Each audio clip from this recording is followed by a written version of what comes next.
Hi everybody, welcome back to Wealth Wednesdays. My name is Janine Rogan. I'm the CEO of the Wealth Building Academy, and today we're going to be talking about how inflation hurts lower income Canadians the most.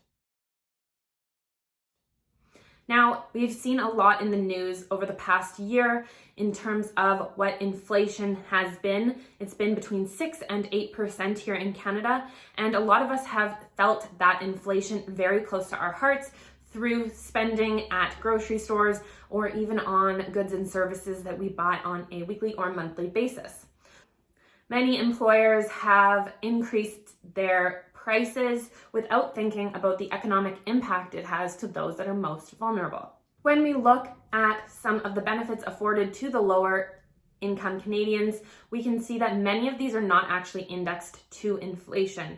And this is a problem because their income source has continuously gone down.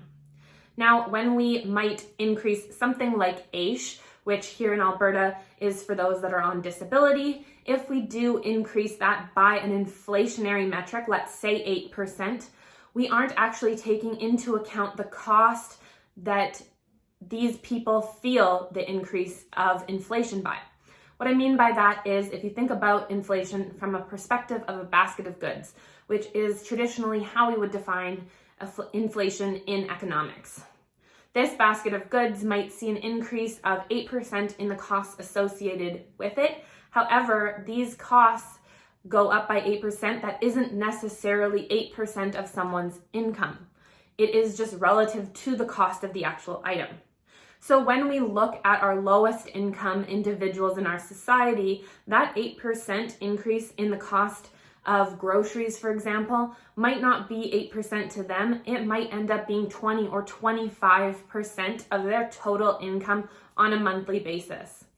Governments need to put in metrics to ensure that our lowest income earners are not going to be starving on the streets. Leveraging the food bank has gone up by about 15% this year, which I think speaks to the fact that people really aren't able to afford food. In addition to this, increased inflation also means an increase in interest rates in most developed nations. However, this isn't a great way of actually bringing down inflation, and it actually hurts a lot of lower income individuals as well. It is now harder to get credit for individuals who may need it to purchase a car that they might need to use to get to their job. It can be more challenging for people to qualify for mortgages. And while I do think Canada has a really weird obsession with owning houses, there is something to be said about being able to afford a more starter home or an apartment. Now, I don't have all the answers, but I know countries like Japan have not seen the insane inflation that much of the global north has seen, and there is regulation as well as less of an appetite to accept these increases in prices. So what can you do? Well, asking questions to your local government officials, as well as actually critically taking a look at what these companies are doing.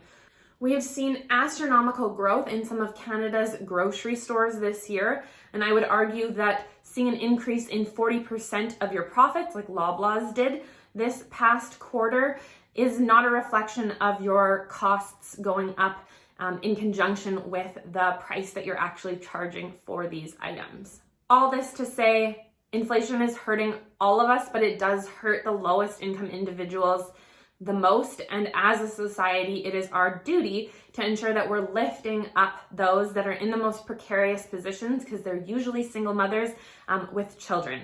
So with that in mind, when you're talking about inflation and when you're talking about interest rate hikes, let's try to look at it from a lens of how it actually impacts those of us that are maybe not able to make ends meet on a daily basis.